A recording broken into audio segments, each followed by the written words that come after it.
Good afternoon, everyone, and welcome to today's webinar, Building Sustainable Collaborations, Authentic Engagement and Partnership Building.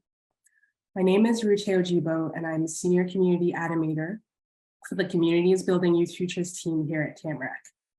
So just quickly for our French audience, this webinar is being simultaneously interpreted, and you can access the French audio by clicking on the globe icon on your Zoom control panel and selecting French. So before we begin, I would like to ground ourselves by giving a land acknowledgement. I'm currently in Perth East, Milverton, Ontario, which is the traditional territory of the Mississaugas of the Credit First Nation, Anishinaabe Treaty 21. As settlers, we are grateful for the opportunity to meet, and we thank all the generations of Indigenous people who have taken care of this land. And we encourage you to share where you're calling from in the chat as well. So today I'm joined by Darlene Gage, the Executive Director of Transition Salt Spring, and Jessica Kwik, the Director of the Peel Newcomer Strategy Group. Welcome, ladies, and thanks for joining us today. Just before we get into their wonderful sustainability stories, though, I'd like to provide a bit of context for our discussion moving forward. So this webinar is actually part of a four-part webinar series on sustainability and resilience, and this is our final webinar. It is based out of the 10 guide Building Sustainable and Resilient Collaborations. Excuse me. In case you've missed the previous webinars, I'm sure Jamie can pop those in the chat, or we'll also be happy to send those in the follow-up as well. So when we talk about sustainability, we usually use the metaphor of a tree.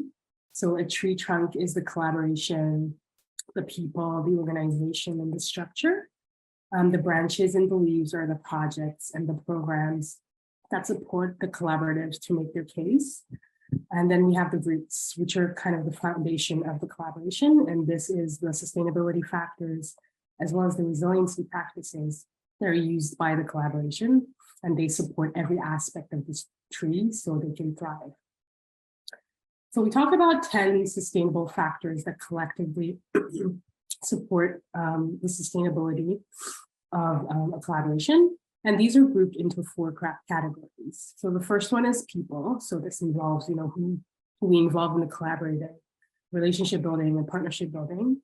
Then we also have resources, what kind of investments are required, if it's human resources, financial. And then we have the process, the how and the why of the collaborative. And lastly, the impact, what impacts of the collaborative efforts having, basically telling the story. And you can find a bit more details about these factors, as well as more stories on about collaboratives in their sustainability journey in the 10 guide. And we'll be hearing from two of those stories from the 10 guide today. So we're going to get into it, actually. So we'll start with you, Darlene. Maybe tell us a little bit about your collaborative, what you're working on and what you're trying to do and what you're currently focused on. Thanks so much, Ruté. I'm happy to do that.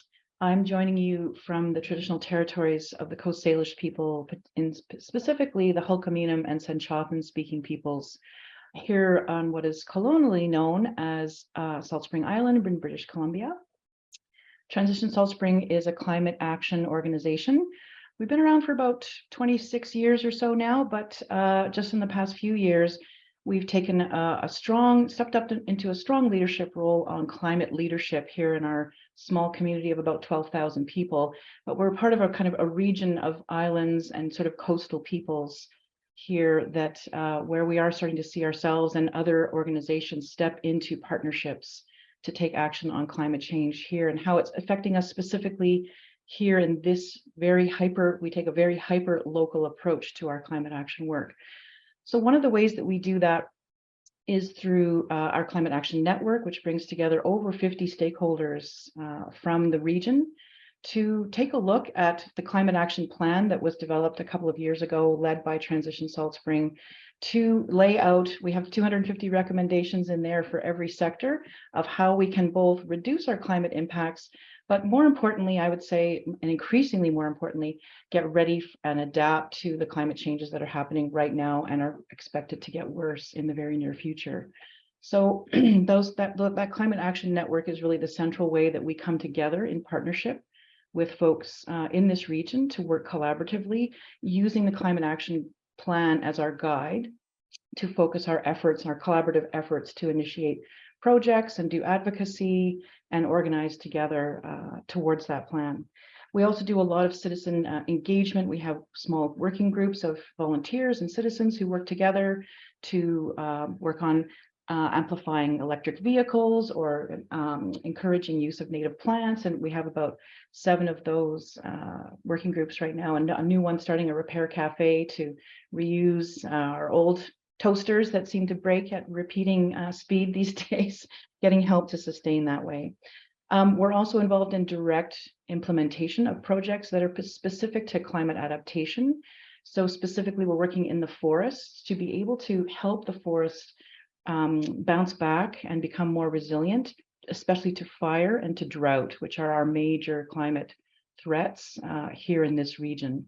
So we're actively in the woods. In fact, some people think of it as planting trees, but in fact, we're taking out trees. We live in a pretty forested area. We need to take out trees so that sunlight hits the forest floor and vegetation can grow up and keep the forest nice and moist. So when a fire does start, it's more likely to go out than to travel. So those are the highlights of the major pieces of our work. Thanks so much, Darlene. Jessica, how about you? Thanks so much. I would also like to acknowledge where I'm speaking from in Peel region are the treaty lands and territory of the Mississaugas of the Credit First Nation. It's also the home to the Anishinaabe, Haudenosaunee, Wendat, and Ojibwe Chippewa peoples, as well as the Métis. And the Mississaugas of the Credit First Nation are the direct descendants of the Mississaugas of the Credit. And we're trying to actively pursue some of our newcomer work in that context, and really trying to think about ways that we can start to weave more connections with the Indigenous community here. So we're a local immigration partnership, and we were the first in Canada that formed. It really began with the power of conversation, where United Way of Peel region at the time had a conversation with the region of Peel, and really thinking that there needed to be coordination around just the level of immigration into the region, and the need for supports and services that were joined up. And since 2006, our partnership has trundled along, and now there are over 80 across Canada. So it's really wonderful to see this concept of collaboration continue in other regions and areas of the country. And it really supports some of that local connectivity and really thinking about service integration. So what I love about the work is that really being able to not sit within one sector, but really work across different sectors. So thinking about settlement as a really broad concept, or welcoming of newcomers of all sorts, whether permanent residents or non-permanent residents, like international students and visitors and temporary foreign workers. So we're funded by the federal government and the region of Peel, as well as hosted at the United Way Greater Toronto, which allows us a lot of flexibility in terms of collaborations across sectors and the informal supports within communities as well. Awesome, thank you both. I think what I like about both your collaboratives is, like, they're both massive strategies, but then there's this intention around authentic engagement, which is wonderful. So what does sustainability mean to you or to your collaborative? As we mentioned previously, we think about it more like a tree, but it doesn't necessarily mean that that's how everybody views sustainability. So we'll go over to you, Darlene. Thanks, Ruté. Yeah, I really do appreciate the Tamarack model and framework and it helps us to think more clearly and precisely about how our sustainability is or is not functioning and how it could be better. But in terms of how our group is evolving and talking about these things, we start from this place that's a concept articulated by Adrienne Marie Brown, who is a Black queer feminist activist in the States. And she talks about a lot of things, but one of the things that she says that strikes home particularly for us is that change moves at the speed of trust. And so we're always keeping that front and center in terms of our not just values, but also strategy. like if we're being strategic about these things, we know that unless we have good relationships with people and with organizations and between organizations, and trust is the foundation of that, it's unlikely that people will come to the table and want to collaborate and will sustain that over time. They might come at the beginning because they see some link to their work or some need that they could fulfill, but it's the trust that keeps it going. Both the trust in the relationships and the trust that the plans that we're developing are going to actually make a difference and are real, especially in the face of climate change. I think we're all running around saying, what are we supposed to do about this existential threat? And so this idea that somehow we're coming together, trusting each other to come up with plans that will really make a difference and help people to sustain some of the challenges that are ahead, I think are what keep people coming back to the table. Some of the specifics, though, for us, in terms of how we measure our sustainability, are things like, is our funding base diverse enough? So, for example, we have several streams of funding that make sure that if one funding piece disappears, we have others. And I would say that ours is kind of the traditional mix of a nonprofit, which is grants. We have individual donors. We have some, what we love about funding these days is the trust-based philanthropy, trust-based funding that's coming out of many foundations across Canada and perhaps the States as well, which is having a lot less requirements of the folks that they're giving the monies to.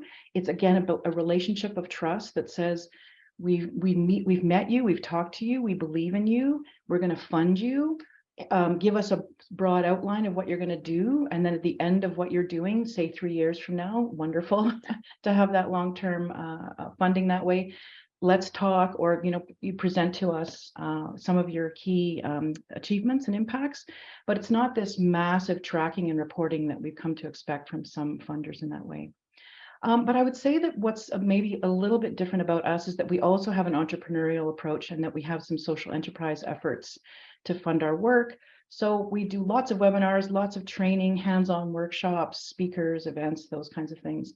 And we've instituted a pay what you can paywall around those events, so that people can get in for $0, but they can also get in for $150 or $200 and anywhere in between that way. It's a model that is working quite well for us, and helps people to give us a donation on top of what they might normally pay to come to an event to sustain our work. So various streams of the funding. We have the ability to hire some solid staff and keep them. So that's another one of our indicators is, can we hire good people and will they stay for a long time? That's a great indicator for us. And the ability to keep living our values around things like equity and equality, cooperation, valuing our relationships, and bringing our whole humanness to the work are some of the values that we try to live every day to keep our relationships going and our work going and our collaborations feeling like something that people actually want to actively participate in. Thanks, Darlene. I really like that, keeping the humanness. I think sometimes we forget about that. How about you, Jessica? Oh, I just really appreciate what Darlene was saying as well about trust and relationships. I think that's so key around collaboration. And I guess I would add for sustainability, I think what's helpful is a sense of momentum. And sometimes that for us, having joined the local immigration partnership 2 years ago, I think planning ahead really helps, and illustrating that plan to stakeholders really helps to show where there's a path forward, and helps to show where milestones are met. There's a sense of that momentum and achievement. And I think that really generates energy towards shared goals and that common agenda. And I think there's different levels to sustainability for us. As a partnership, we really take our mandate from the community as well as from immigrant serving organizations, as well as our base at United Way. So balancing all those different pieces together really helps to ensure that we're meeting our mandate from various perspectives, including, as Darlene mentioned, from the team itself, and really ensuring that they are energized in their commitment to serving newcomers in an indirect way, which is sometimes hard to quantify and sometimes is intangible. More broadly, beyond our kind of scope, is also thinking about the sector. So the nonprofit and community serving sector more generally always faces different challenges, you know, over the years, and how can we ensure that there is some coordination between them and also mutual support. And I think that we're seeing in Peel that's coming together over time more and more, and how to keep that going in a successive kind of way, so that our system can be coordinated, particularly in a context of underfunding when compared to even larger urban centers just neighboring us, particularly where we see greater service demand than others in the province.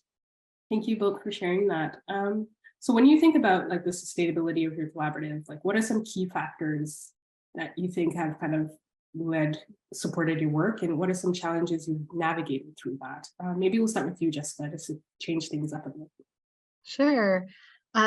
So for those who aren't familiar with the region of Peel, it consists of 3 municipalities.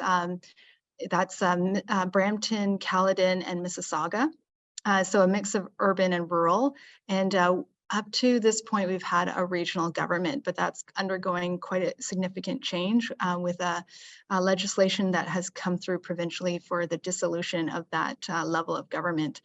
So this change is prompting a lot of thinking around resiliency and sustainability, and what does that mean for the most vulnerable in our communities, but also in the planning and coordination more broadly.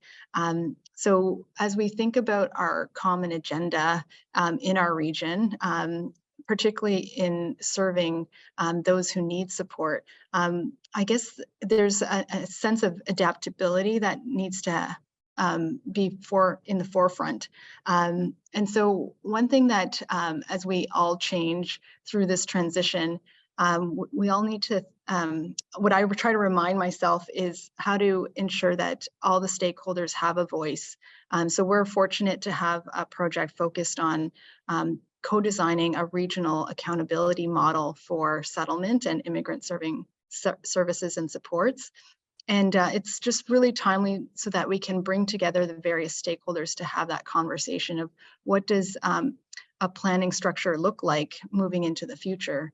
And how can we ensure that all those voices have a say within Peel as it is now? And a key partner of ours, I always think of his something that he's quoted to me is that everyone needs to feel important. And I think that's so true, that everyone wants to feel like they're making a difference and wants to contribute. So how can we as a collaborative foster that space so that people have the opportunity to contribute? And sometimes that means adapting so that there are entry points and exit points for different stakeholders who may not be able to commit on the same level as others. So what we've done for example, with some of our meetings is to theme them in advance so that people who are more invested or have more expertise in that area can attend those specific meetings rather than feel like they need to commit to 6 meetings in a year. They can come to 1 or 2. And this requires really understanding the landscape of issues and also the assets in the community, whether at the organizational or at the neighborhood level, and building those relationships, which is also important to have that trust. Darlene, how about your collaborative? Well, yeah, thanks, Jessica. I think that much of what you said around giving people a voice and the entry and exit points and the co-design piece is something that is I love that that's a focus for you, and that's really been for us as well, a big topic of concern. I actually have a lot to share in relationship to this idea, some of the key factors that have led to that are helping our collaboration sustain. I might deal with the challenges maybe in the next question, because I have a lot to say about some of the things that I think are working. Not to say we don't have challenges, we absolutely do. So the first thing I'd like to offer, especially in relationship to what Jessica just said around that co-design and giving everybody a voice, is a structure for governance and facilitation of people coming together called sociocracy. And I think Jamie was going to put a link in the chat to a resource that we use called sociocracyforall.org. That really is a very highly structured way of redesigning our governance systems and the way that we talk with each other and work together. It's always amazing to me that our top-down governance structures with boards of directors and executive directors at the top, and then other staff at sort of various levels going definitely downward, continue to be the norm for how we operate, especially when we're trying to create real change in the world. I think hierarchies and power over are at the core root of one of the reasons that we can't break through, and we don't seem to be able to work together as effectively as we might. Not to say that we don't have conflicts and stuff to work out with each other, but as much as possible, trying to build structures that create more equity and fairness and voice for everyone who's involved. Not just working against old structures, but also creating vibrant new structures that are exciting for people, that people want to participate in. So sociocracy is a structure that distributes power and distributes decision-making across the network of people or across an organization. So it really reimagines a role of a board, it reimagines the role of an executive director and those ideas of layers within the organization. One of the things that it uses as its core is consensus decision-making, or they call consent decision-making. So a slight variation on the theme. It's more, do you object to this idea rather than do you love this idea? It's more like, do you object to, is this really bothering you? But anyway, we use rounds, we go in circles to both to talk with each other and to gauge agreement towards a particular proposal. And we have pay equity. So everybody in our organization makes the same amount of money. The executive director, the bookkeeper, the administrator, everyone's at that same level of pay. So we see all the roles as being equally important to making our collaboration and our organization work. So that's a key piece that I'd like to offer for people, is ways of looking at power and trying to actively build in. We know how to do better. We figured it out. So let's do that. Let's just do that.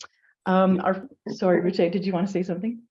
No. I was just going to say, I love this idea of co-design and, everyone having buy-in, and I don't want to interrupt you. So please. No, please. Yeah, let's have a conversation. So yeah, no, and really value any other things that either of you to offer into this. So yeah, we do have a fairly strong, someone in the chat is saying that she's speechless. Yeah, I know it's change seems weird like this, but we're going to look back on this generation, I think, and just wonder what the heck we were doing with all these old structures that perpetuate inequity. We also focus on relationships. So we build in time to connect. We try our best to resolve conflicts when they come up. We're not always great at that, but we do try to keep coming back to the table to resolve conflicts with each other. We have group agreements in place for how we're going to talk with each other and how we're going to act respectfully and work with each other. So we have those in place and we refer to them regularly.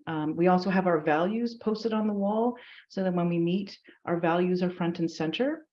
Our values are actually articulated by the Transition Town Network, of which we're ostensibly a part globally. Talks about the head, the heart, and the hands, and the need to blend or to equalize focus on our heads, our hearts, and our doing hands equally. We often, I think, focus on our heads and our hands, and the heart somehow takes a vacation or takes a back seat. So we're trying to value all of those things equally, and we try to refer to those values regularly to reinforce, a call to our higher selves, a call to live those values as much as we can. In terms of what we do, we try to do fairly innovative public engagement. We do things like last year we had a month-long climate action arts festival. So we're a climate action organization trying to like build fire resiliency in our forests, but at the same time we're doing arts festivals over here to engage people who wouldn't be or too afraid of fire to think about it. They might come to an art show or be involved in a parade or that kind of thing. We engaged an organization called eDemocracy to be able to create a really beautiful interactive digital platform when we released our climate action plan to engage citizens in making choices about what things that they would see their tax money going to make our community more climate resilient. And we had about a 10% community uptake on this. It took like a half an hour to 40 minutes to fill out this online piece, but everybody for the most part finished it. Because you can't have all the things, right? You can't afford to do all the things. So if you're having to make choices around transportation and food and energy, where would you make those choices? So giving citizens a voice in our climate action plan. So speaking of which, we did create a local climate action plan almost exclusively with volunteer efforts. We have a lot of folks, a lot of PhDs in this community. So we really called them to the table and they spent about 1.5 years actively working on what would a hyper local, very highly focused climate action plan look like for our community. So that was highly empowering for those involved. And also it wasn't a government created thing, which I think for a lot of people makes a difference. I think when they think that citizens made a plan for the community and with the community, and that the community had a chance to feed back on that, I just feel like that's a much more opportunity for people to feel engaged and connected and a sense of ownership of that plan. Yeah, we focus on things like imminent threat. So, you know how they say you have to engage people at an emotional level to get them connected to something. I have to admit we use a bit of fear right, as our first thing. So we try to do a 25% fear or and then 75% here's what you can do about it focus in terms of how we communicate with people. So we get them with you need to protect your home from fire, you need to build more resilience into your landscape, you can reduce your climate impacts in your own home. But then we get them with the fear-based piece, and we keep them engaged with solutions and how they can actively participate. Yeah, we also have a sort of more theoretical, a willingness to make mistakes. And again, maybe another benefit of being a nonprofit instead of government is that we're willing to take risks. So we keep the importance of the focus on the collaboration, and we try not to let our conflicts and our mistakes get in the way of things. We keep that keeping hope alive. How do you do that as an individual? The best way that I know is just to keep connected with people, so that when I bottom out and lose hope and lose momentum, I turn to those who I trust and I'm in relationship with, and they help to bring it back up. So that kind of personal sustainability also reflects into the organizational and the collaborative sustainability. So it's, yeah, we make mistakes, we help pick each other back up again.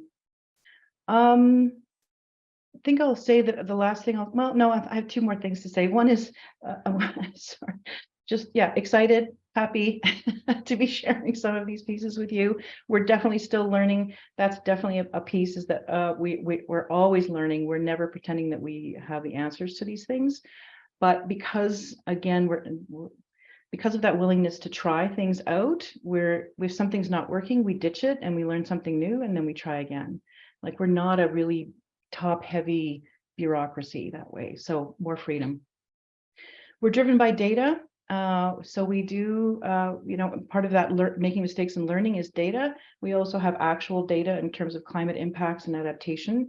We track those things. We've just published a report card on our climate action plan and how much progress we are or are not making in each sector towards our goals in the climate action plan. So it's not just this touchy-feely, wonderful, us all coming together piece. We also are making sure that our impacts are that our work is having real impacts by tracking that, measuring it. And the last thing I'll offer is active and ongoing engagement at political level. So we have decision makers and political staff at our collaboration tables. I think that they like being involved in this kind of piece because it does, technically, they should probably be doing this work that we're doing, right? We're filling a gap that local government should be filling, but because of our strange and unique and somewhat siloed governance structure here in the Southern Gulf Islands of British Columbia, it's not happening. So the private sector, the nonprofit sector has stepped in to fill out a gap in that way. So, but the political folks like to be at this table, want to be involved with us. We actually, there's been some local elections and we've hosted online forums with all the candidates and to ask them specifically climate related questions. So we're careful about our advocacy because we're a charity, but we don't step away we recognize that pushing our local decision makers, the folks with the real resources to bring to the table to make change on climate, they need to be pushed.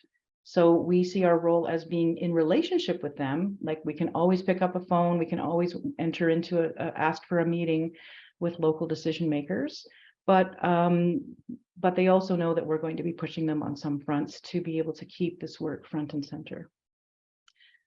So that's it for now. I just actually want to pull in a question from the chat just so it doesn't get lost. So Darlene, you had mentioned about agreements and values in the collaborative. So what happens when these agreements are not upheld?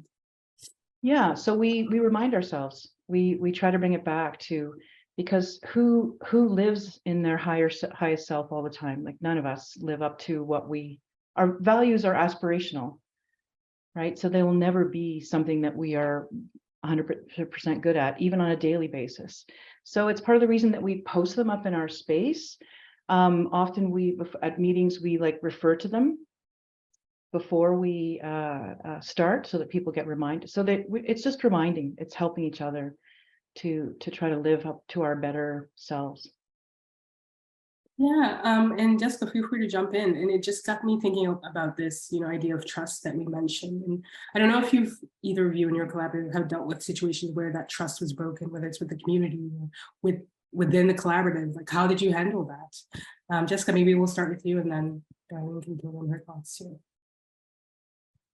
I think sometimes it's the way things are structured that it's not necessarily like an interpersonal trust issue, but maybe it's unclear who might own an issue. And so there's some necessary work in the background. I'll just give an example is for non-permanent residents, they're not federally funded for settlement supports. So international students, for example, can fall through the cracks. And I'm sure many of you have read media articles that are quite tragic in seeing the changing demographics of international students who may not have the same disposable income that previous cohorts had even a decade ago, means that a lot of the issues are quite different now.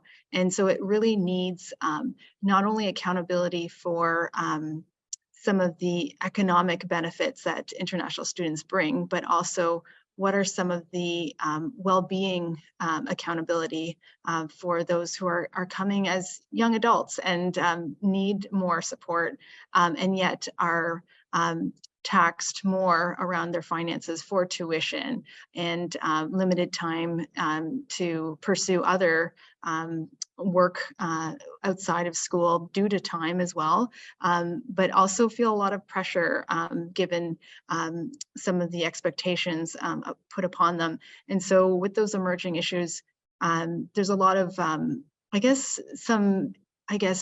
fogginess about who should be taking on more of a role in that space. And we're lucky that we've had some real leaders in the community who have stepped forward to say, we're seeing this issue on the ground through social services, and we need basically a collective impact project. And in terms of Peel Newcomer Strategy Group, some have looked to us, and we had done a 2018 needs assessment, but for us to take on that huge topic on our own would be just overwhelming for our small team.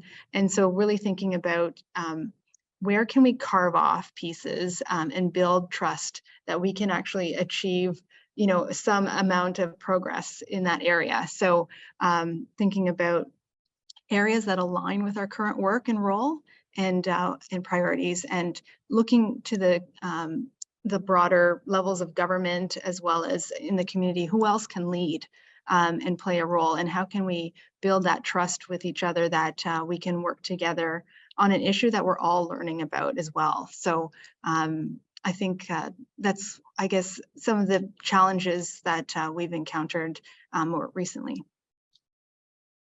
Darlene, any thoughts? So the question, Ruté, was more about when trust gets broken specifically. Mhm. Yeah, so I'll share an example of, you know, one of the impacts of climate change, obviously, is people who've made their living in a traditional sector, say, for example, in the forest industry, as in logging.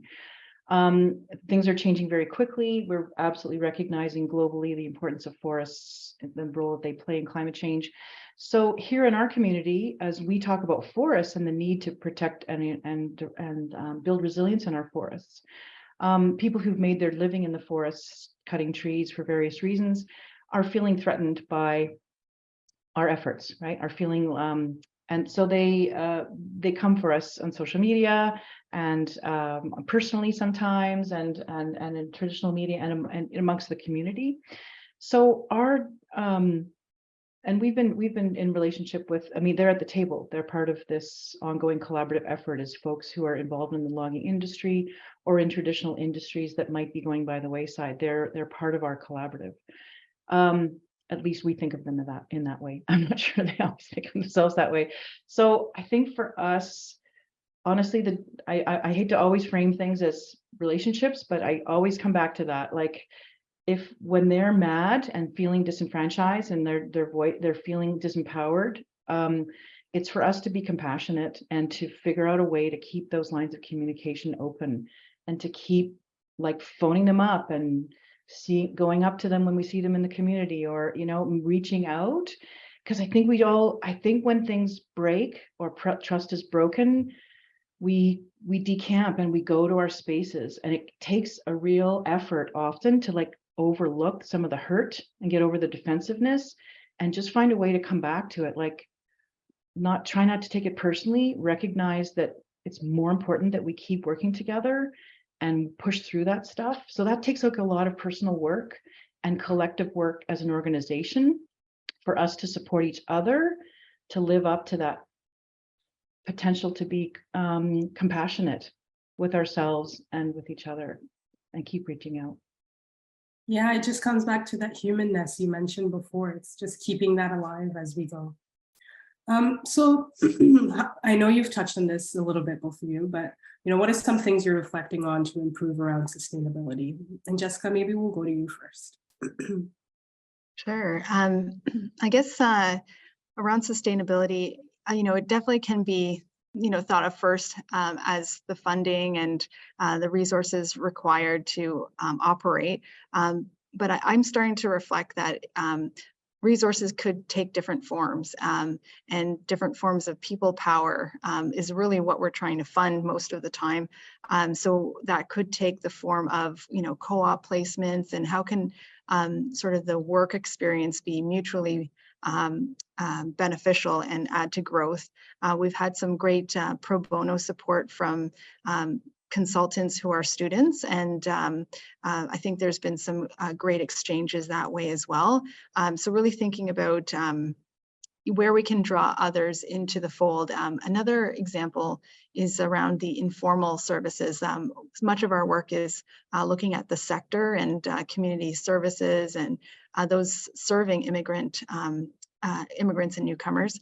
But there's also the informal support. So local faith groups, those in the community who may not realize that they could play a role in welcoming their new neighbors into a community.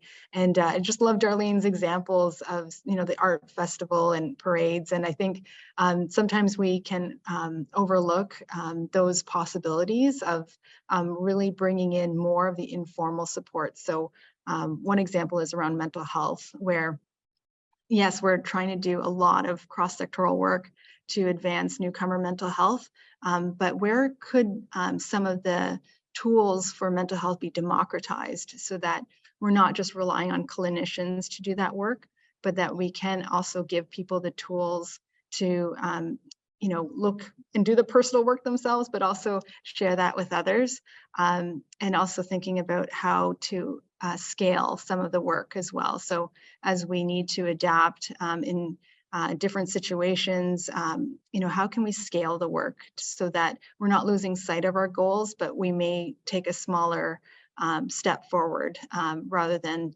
the expected step we thought we had planned to take, for example. And Darlene, how about you? What are some reflections you're having about improving sustainability? Yeah, similar to some of the things that Jessica was talking about, looking to democratize and scale up and scale down. Like, how do we go more to, as you say, Jessica, like, why do counselors have to be professional, highly paid professionals, when counseling is like support that we give each other just on a human scale?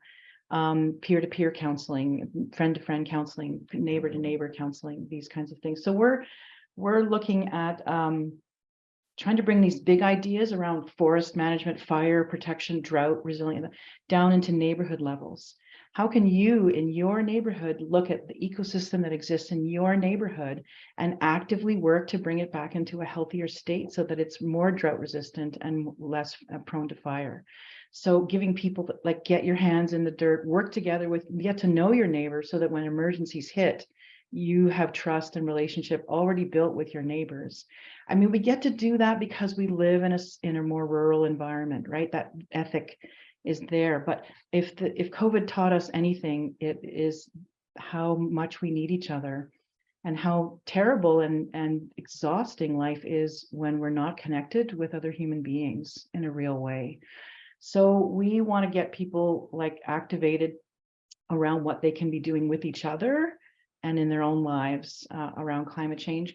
And then on a, an organizational and sort of when we're working more formally, I don't know that everyone would frame it this way, but a few of us do, and we're trying to kind of have more of these conversations with our colleagues, is we're trying to decolonize our minds and our practices and our spirits. And by that, I mean this colonial idea of driving yourself to exhaustion, pushing yourself beyond your limits, trying to be perfect in everything that you do, never being 1 minute late for anything, because that would mean that you're a terrible person. Like these, I mean, in some ways I frame this as white supremacy as well as colonialism, that it's these ideas that are driving us beyond a point where we actually feel connected, alive, joyful in our lives, healthy, happy. Not saying that you get to have to be happy all the time, definitely not, that's not possible, but that by being slowing down a little bit more, room for mistakes, focusing on relationships, focusing on connection with the land, that these kind of decolonizing ideas will help us to be more sustainable in this work, because we can't give up. Like, this is the threat of our lifetimes. We need to keep showing up. If we're burning out good people who are willing to take less pay to do this important work and focus their lives on that, then we need to build sustainability into how we work, or it's not going to work. And I would say that, we talked a little bit earlier about some of the challenges, and I would definitely say that conflict is one of our main challenges, interpersonal conflicts, right? We're passionate, we have strong ideas, we're all wanting to go, and even though our sociocratic structures distribute power in those ways and give people in power within circles to make decisions, we still disagree and bump up against each other. And so we just keep trying to like show up for each other and compassion for ourselves, compassion for each other, and work through those conflicts when they come up instead of retreating to our corners. I know I've said that before, but to me, it just comes up as a part of normal life. And I don't want to pretend that we've got a magic bullet to figure all that stuff out. Yeah, no, that's important. Like a lot of the times we forget about these things because we're just so focused in our little silos. So it's definitely important to bring us out of those. So what's next for your collaborative? I don't know, we'll just throw it to whoever wants to go first.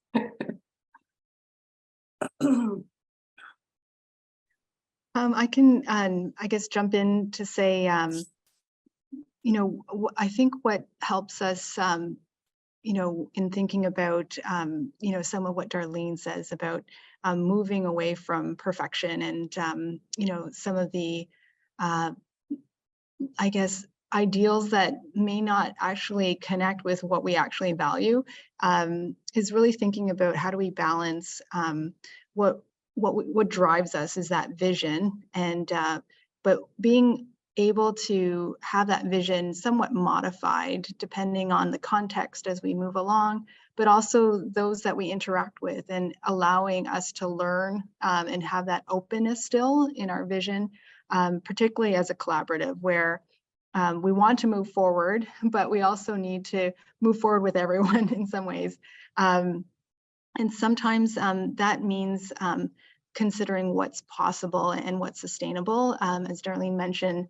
And so for our collaborative, I think that means, and for me personally, sometimes that means adjusting towards those priorities in very pragmatic ways. So literally scheduling time for doing things that are actually quite boring, but are important for our sustainability. So ensuring that there's time for that, usual reporting and budgets and that sort of thing, as well as that time for the stakeholder engagement and the visioning that is definitely, for me personally, more motivating, but ensuring that there's a balance to that. And I think by keeping ourselves somewhat scoped to what's possible while still trying to reach for those ideal values in our work, it does bring, a sense of calm where, we don't become that stereotype of the burnt out, nonprofit sector worker,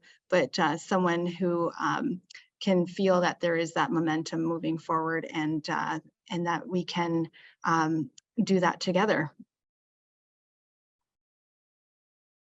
What's next for your collaborative?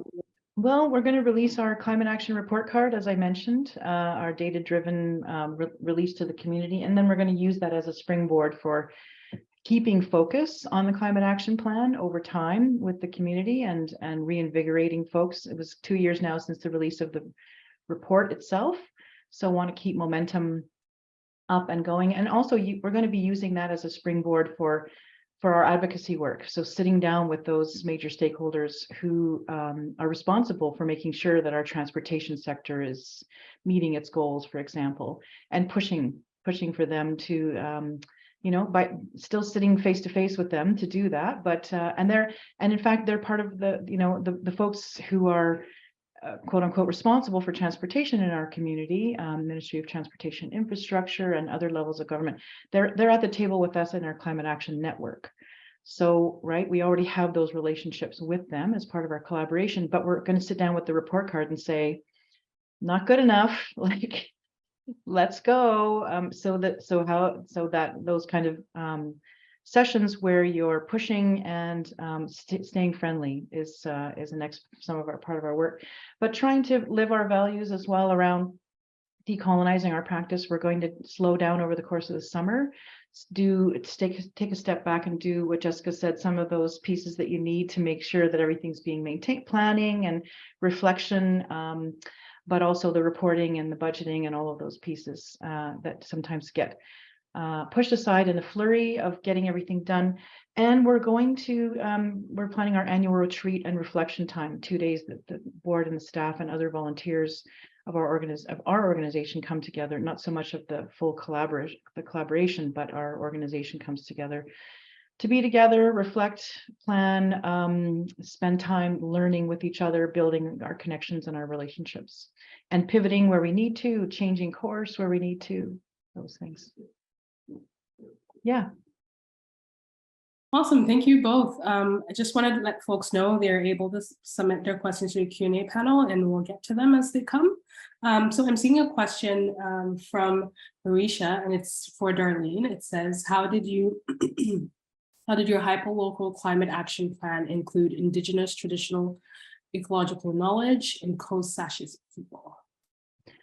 Yeah, I would say that was actually one of the more difficult things, in the sense that up until that point, our organization had not been building relationships with it's not that we were not consciously not building relationships with Indigenous nations in our area. Some of it speaks to the complexities of the situation here in these traditional territories, where 13 different nations call this area, parts of this area, home.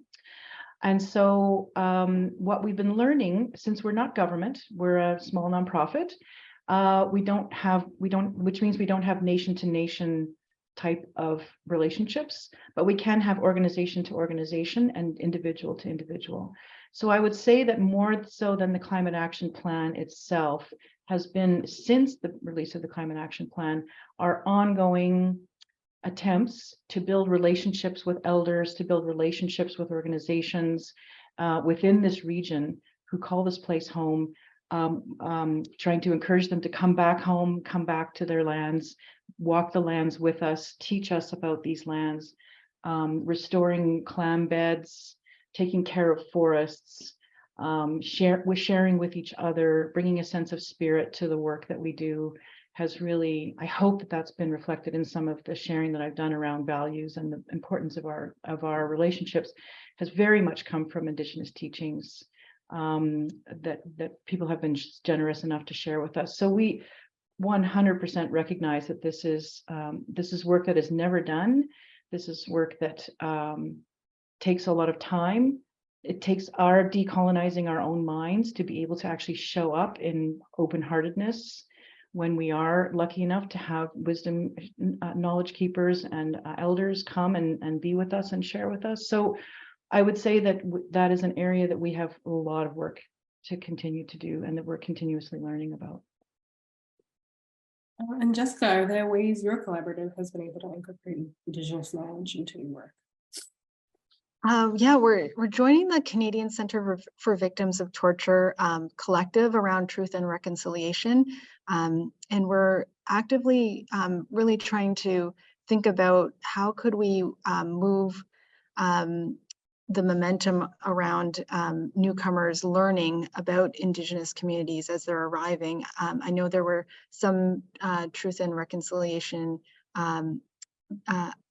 elements that really indicate specifically around citizenship and some of the words that are used in the citizenship ceremonies, for example, and learnings that could be even more integrated into language instruction classes, for example, and really just trying to again, build some of those relationships. We're actually doing a wellness forum today where we've been able to bring someone in to help foster that through an Indigenous welcome.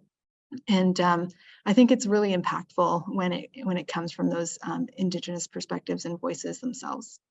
That's really true. Thank you so much. And Jessica, I'm just thinking around the most recent announcement that Peel region will be dissolved, I believe, and then it's just going to be the independent Mississauga, Brampton, and Caledon. And with your work bringing like lots of people together, are there discussions in your collaborative around how that's going to shift your sustainability or just like the collaborative in general? Absolutely. We have this project that we're lucky to host with the Center for Community-Based Research, where we're hoping to have some of these planning discussions around what would a planning structure look like in Peel for newcomers, particularly in this context. So who would be the best entities to take on specific functions and roles and have that really open conversation? And it doesn't necessarily need to be one entity. It could be a network of entities that could play a role around whether it's, anything from stakeholder engagement and information and data and some of the centralized consistent referral, for example, to some of the voices and advocacy that needs to happen. Who would play the best role for that? And how could this be under perhaps one umbrella that can help serve this area? Yeah, we're definitely going through an identity piece too, because I think it's really interesting to realize that regional government did sort of knit us together. And so what still holds us together is maybe a question moving forward as well. And that only, I think, will come through conversation and further opportunities to engage in the topic. Yeah, I know it's not only going to be the Peel region. I think they're also talking about Waterloo. So there's a lot to learn for sure and see how this is going to be moving forward. I'm just looking at the time. Just quickly, any advice would you like? What advice would you give anyone like looking at their sustainability journey, you know, wanting to start or end or just in the middle? Like, what are your thoughts? Any advice? Darlene, you want to go? Yeah, that's a tricky one, right? Because we're all on our own journeys. I mean, sometimes when I've been working with larger organizations, I've felt pretty discouraged trying to bring a sense of change or a sense that my voice could bring change. And I would say that the time for that has passed. that the urgency of our intersecting crises that we're facing in the world, not just the climate crisis, the crisis of inequality and inequities, I think of as being equally, and income and all kinds of other factors that, our world needs us to step up and step in. And if you are inspired to bring some change into your organization or your collaborative, the way that you're working, just because things have been working this way for so long and you can't imagine how it would be otherwise, there's a million examples in the world of how things are working otherwise. We don't have to stay stuck in the old paradigms. We don't have to just accept that this is the way meetings are run or that this is the way decisions get made. We can change things. It takes courage. You can't do it by yourself. You have to find co-conspirators to bring things forward. You got to do it change has to happen respectfully, generally speaking. It can't be forced down people's throats. But I would say that that's what makes the work worthwhile in a way to me, is to just keep getting better at it, keep seeing better impacts, feeling better when you wake up in the morning to be like, I'm excited to go and do this work because it's better, because we've made it work for us in more human kinds of ways. So focus on people, focus on building trust, focus on caring for ourselves and caring for each other and living up to our values in reality. And if that means dismantling the ways that things have traditionally been, well, help people change. Yeah. And Jessica, really quickly, any thoughts, any advice? Oh, I'm so inspired by Darlene's comments, and so I'm so glad to hear them. I think something that I'm always reminding myself is to allow others to lead as well. And I know sometimes it might seem that there's competition, but I think maybe just seeing it as interchanging, batons of who needs to lead now and who needs to lead later, and that can be quite fluid. And in Peel, we're so lucky to have a nonprofit sector that's really works, in partnership and isn't afraid to have competition, if you will, and work together, but understanding that each has their role as well, and that the ebbs and flows will definitely be there, but that we're all moving in the same direction as well. Thank you guys so much. Thank you for sharing your stories. Thank you for telling us a bit about your collaborative and your sustainability journey. And thanks everyone for listening in. We really appreciate the questions and the comments. Just quick housekeeping, this recording will be sent over along with any links and anything, any resources that were discussed. And Jamie, I'm sure, has put in a feedback form in the chat too. Please let us know how we did, and we'll love to hear from you. And thank you guys. Thanks again. This was a really good discussion. I'm usually in the background, so I'm happy to have been talking to you. And everyone just have a great day. It's been a good day so far. So I hope that continues on. And thank you so much.